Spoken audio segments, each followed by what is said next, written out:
If A equals 3, then 2 over 1 over 7 plus 1 over A equals. So just by direct substitution, substitute 3 to this A and then simplify. Okay, so we have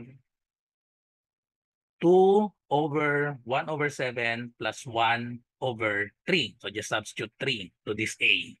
So simplify this 1 over 7 plus 1 over 3. We can use the butterfly.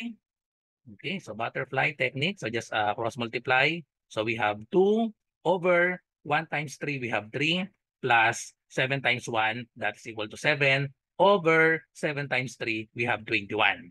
So combine this 3 plus 7, so we have 2 over 3 plus 7, so that is 10 over 21. So now this can be written as, lagyan natin ang denominator, itong 2, and then itong division symbol gawin natin 2 over 1. So yung over pwede yung gawing divided by 10 over 21.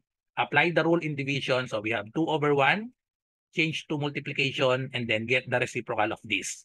So we have 21 over 10. And now simplify. So we can cancel 2 and 10.